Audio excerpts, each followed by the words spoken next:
Hey everyone, welcome back to Crypto Cash. Thanks again so much for joining me here. Hope you're having a great day. Wow, Bitcoin is on a tear here, hitting its local resistance of 90,000. We've got a lot of liquidation above the price. There's a lot of things that could happen here, but we also got CME gaps here that formed as well from the holiday yesterday. So we're going to take a look at that and much more. Be sure to stick around. We've got a super important one today. All right, folks, before we jump into the back-end data, I want to say thank you again so much for being a phenomenal part of my life. Deeply appreciate you. I hope you're having a fantastic start to the year. And let's continue to keep the channel growing. Hit the like buttons, comment below every single time you watch the videos. Really helps grow the channel. And welcome aboard to the, I think there was about 20 people that jumped on board after yesterday's upload. So awesome stuff. Welcome to the channel. If you want to join our Discord or Telegram, it's all linked down below. Those are free. You don't have to pay for anything. Obviously, if you want to become a better trader and enjoy our trading signals, which we took a good, 43% off Ethereum here in the last 48 hours. Basically a trade we took on Wednesday that came to fruition late last night, early this morning. So good stuff there. Obviously, you've been watching my videos, you'll know kind of why we take those trades. But for the most part, I try to explain those things. And what I want to explain here to start is that there's a lot of heavy order blocks above the price, right? 91.5 and 90,000 even is a pretty close approximate. That leads me to believe that we're heavily guarded in this range. Obviously, you know that, but it's also incentivizing the price to go to those levels as well. Not necessarily because the order blocks, but because tons of liquidations in that upper chunk. So I wouldn't be surprised if we see 90,000 or higher here soon, just to sweep that level of liquidation before the price pulls back. Now, when it comes to liquidation and a handful of other things, we'll look at that in a minute. But just to note, there was a lot of outflow here leading into the last 2 weeks worth of trading from December 15th to the 1st of January. All right, so we saw pretty much nonstop outflow with a couple of outliers there. So it basically tells us that a lot of profits were being taken into the year.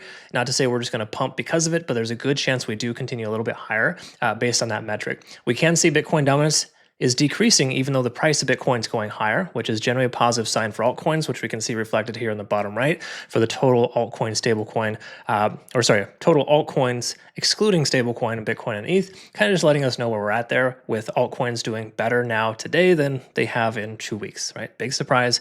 Money's flowing into the market after, taxes have been, the end of the year, essentially everything, all the taxes are over with, at least for the 2025 year. So that said, ETH is looking really good as well, and we can see money flowing away from stablecoin. This is generally a favorable sign. In most cases, you want Bitcoin dominance to go down and stablecoin dominance to go down, and obviously we want to see more money flowing into altcoins, at least if you're trading altcoins, which we do. So that's a good thing. Taking a look here at Bitcoin liquidation map, just to kind of clarify the 24-hour period, letting us know we do still have some liquidation just above the price. Once more, about 90.5 on the 24-hour. The 7-day tells us a little bit more that we're closer to that $91,000 edge, if you will. And if you look at the 30-day time frame, it's pretty obvious that 91.5 is that chunk of liquidation above the price. Okay. Now it's a little easier to see if you look over here and you double check the macro structure. We can see here, just kind of clarifying between 90.5 and 91.5. Each one of these bars is about $5 billion. So 2, 3, 4, 5, 6. There's somewhere in the range of about 60 billion in liquidation above the price. Keep in mind, this is leverage liquidation. It's not a 1-to-1 ratio with the amount of money that's going to get destroyed in the market, but it's a pretty big number. So understanding that and knowing that we're at this key level resistance we've tested multiple times, is it going to break this time? Well, short answer is probably not, but long answer is yes, I think it will. And I'll explain more so what I mean by that, because a simple way to understand it is that 90K is that solid resistance. We've known it for a while, but what's to stop the market makers from manipulating the price and shooting it right past that level to sweep all these this heavy liquidation above the price, right? There's this distinct probability of that just based on the fact that we're in a new year, things have we've been in a divergence for almost 15 days. We've seen money flowing only out of Bitcoin and altcoins as well. So it just seems like it's high time for this the dynamic to shift, at least on the short term. We do got to recognize too that there are CME gaps here that formed over the holiday from yesterday, and these have a tendency of getting filled. So my speculation here or anticipation would be to consider shorting between 90 and 91.5 as a rough estimate to these levels, but might be a little premature just yet to do that. Okay. Now we are overextended. There's a lot of things we want to kind of pay attention to, but generally speaking, when we see the price action moving from bearish to bullish divergence here regarding the liquidation delta, those are things that kind of factor in for me saying, hey, we're probably going to go a little bit higher, but it's more so a short-term thing. And you got to understand, we are at a 9 on TD sequential. We've been moving for 36 hours in the same direction. It has to pull back at some point, right? And seeing this kind of overextension leading into a key level resistance gives me pause to want to take a long, right? I don't want to take a long and do this breakout. You shouldn't either. It's just not the right way to go. But what is right is potentially considering a short in the relative near future once this liquidation has been swept. So you could consider averaging in, kind of in 3 different blocks. So it's usually what I like to do with my community, and just kind of averaging into my position, or consider waiting until these upper price points are hit and then consider a short. It feels like it's too early to short, but it's too late to long. It really depends on what kind of trader you are, of course, but I think the probability of the price going straight up from here, at least past 91.5, is lower. But to clarify here, daily time frame is trying to break bullish. It's not there at all yet, but we're maintaining above currently the 50 and the 20-day SMA, breaking above 50 on the RSI. These are early indications of continuation higher. Now, I wouldn't be surprised if we do end up pushing a bit further here in this little trend, but I do think it's a little premature and difficult to want to justify just taking a long right here at this exact level. Okay. Once more, I'm not a breakout trader, and even though I don't like range-bound trading, that's kind of what we're doing right now, right? That's kind of the hat you have to wear for the moment until the dynamic changes, and we're not there yet. So leading basically with us having overextension here, I think a small position at 90K would make sense for a short position, and then averaging in as the price goes up, and just potentially cutting your losses if we close above 90,000. That would be an invalidation, I would say, because we still have yet to do that, right? 90K has been that consistent rejection zone. We've only seen candle wicks up to 90K without any closures since December 13th, right? So that's over 2 weeks worth of range-bound trading. Generally, ranges do break after a couple of weeks, so I do think we're due to see a little bit further higher, but instead of speaking in circles, why don't you just do me a favor, comment below, let me know what you're thinking we're going to see here next. I'd love to hear your thoughts. And what we can start doing too, if you'd like, because some people asked about this, is just to start covering those in the future videos. So if you have questions, address them here and I'll address them tomorrow, right? Or more so, just kind of meet you halfway there by communicating openly in that dialogue. So appreciate you doing that nonetheless. Thanks again so much for being an awesome part of my life. I look forward to seeing the next Bitcoin analysis. Friendly reminder to our traders, we got a 15% trading discount using my link below to register for Bitunix. You'll also automatically be eligible for future trading competitions through this exchange. It's an excellent exchange. There is no KYC required. Be sure to use my link down below to register. All right, folks, quick look here at Ethereum, double checking a few important factors here, and specifically just want to touch on how strong this coin has been ever since it broke through that $3,000 resistance. So not to say we'll never see sub 3,000 again, but I do think that the probability of 3,000 being the new support is pretty high. There's a lot of things that contribute to that. Keep in mind there is a CME gap as low as 3,000, almost exactly the bottom half of 3,000. I mean, I guess you could more say specifically 2997, but regardless of that fact, if we do end up filling that CME gap here soon, which is still probability, 3,000 is right there at that level just before that took off. So I wouldn't be surprised if we see a wick down to 3,000 and right back up again. Anyways, just some things to kind of think about. So let's go ahead and take a look at the backend data and kind of clarify a couple of things. First of all, let's load up the correct charts here for us and just kind of see what Ethereum is telling us. And we can see that there's a lot of open interest between 30.30 and 30.60. Okay, so kind of some heavy areas there and the low 3,000s.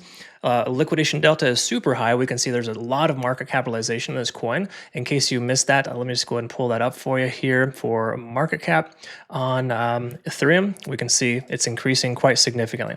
It's consistent with stablecoin, of course. Don't get me wrong. It's not the only coin that's doing well today, but it's doing definitely much better, which is half the reason why we ended up taking that trade with our community, right? So we got in for our Ethereum trade at 29.69, took profits between 3,000 and 30.66, right? So once more, when I send these signals out, you can adjust them however you see fit, but for the most part, those targets are there for you so you can match your risk tolerance.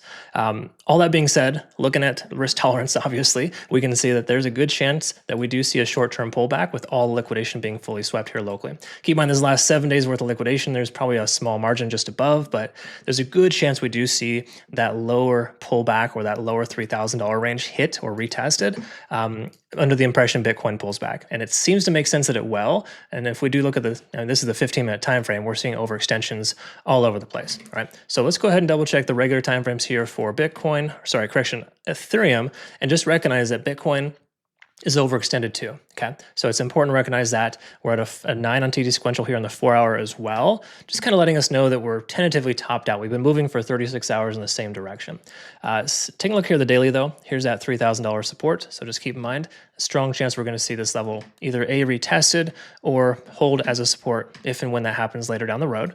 And when we look at the current range here, you can see there's a lot of control at 29.75, right? So that's kind of right there close to our average entry for a long position for a reason, right? You got a ton of volume below the price, emphasizing support. We had higher highs and higher lows.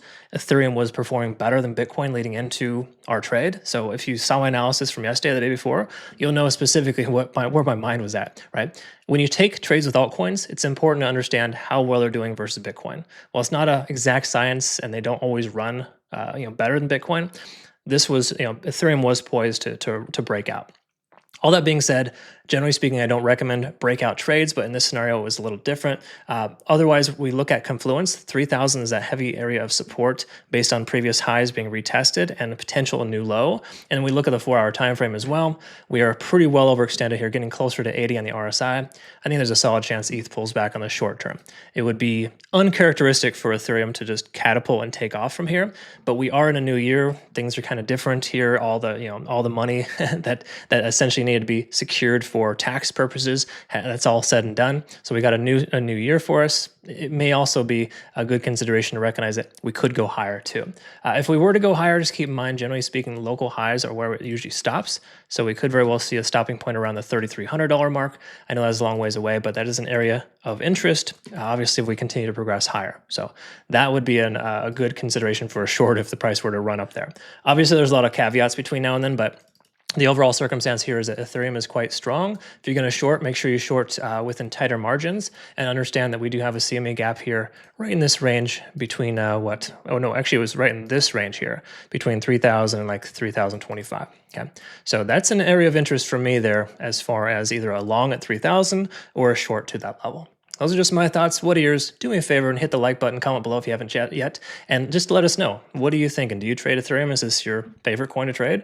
Or do you just kind of prefer to trade everything? I'd love to hear it. Thanks again. Quick heads up to our traders. We got a 15% discount on trading fees if you use my link to register through Bitunix. Links down below in the description. All right, folks, quick look here at Solana, just double checking some important stuff. It has broken through its local resistance there about 128. Keep in mind, we previously addressed this 135 range as a potential high just for the local retracement or continuation higher before it retraces, right? I'm not proposing we're going to see 135 right away. We are pretty well overextended leading into this. A short-term capitulation here or pullback to the local high before, retracement, or more so before that capitulation occurs. We're going to see some retracement likely at 128. But between now and then, what's best strategy? Well, let's take a look and kind of see how we manage these kind of markets. Okay, so we take a look at Solana. We can recognize that 127 to 128, roughly 130, that just kind of that range of 128 to 130 is open interest. There's a lot there. Okay, now that we've broken above that, we can presume that may be the new low for us. All that said, too, as well, liquidation delta has shifted to 1.5 billion, which is pretty strong for this coin. I would say at its highest points, we're looking at 3 to 5 billion. If we do look at liquidation, there's not a lot left to the upside, so that does lead me to believe short-term correction to potentially fill its CME gap is quite high. Now, if you're not familiar, the CME gap here created over the holidays between 125 and 126. Okay, so we could see a pullback to that level. It's going to require Bitcoin to retrace to just say 90,000. Correction, it's at 90,000 now. It would require Bitcoin to retrace to about the 89K to 88K range. If I'm not mistaken, we're looking at 88,000 to 88.5 is a rough estimate for Bitcoin CME gap below the price. Okay, so just some kind of round numbers there for you. So taking a look at the daily time frame, we're tentatively breaking above. Sorry, correction, it's the wrong chart. Nope, let's go over here. This is the better one. There we go. So we are breaking. At least we look at the daily time frame. We have broken above our resistance range at 128. That should work as a new low if the price were to pull back. Just keep in mind that has been a heavily guarded range. We also see some confluence with our 0.382 fib level there, and obviously our point of control below at 126. So if Solana were to pull back, a better case scenario would be somewhere between 125 for that CME gap to get filled, or 128 as kind of a worst case there for the price to just kind of retrace that local high. So those are just kind of areas I like to look for. We are breaking above 50 in the RSI. That's generally favorable. And the positive affirmation here as well is breaking above 70 in the RSI too. So it does kind of imply that you don't want to consider shorting just yet, even though we're pretty well overextended. There's a lot of euphoria going on right now, and I'm sure that we're going to see the 132 to 135 range here, just based on the simple fact that I think Bitcoin's going to sweep its upper liquidation too. So those are my thoughts. What are yours? Why don't you comment below? Love to hear them. And thanks again so much for being a phenomenal part of my life. I know I say it a lot, but I really appreciate you.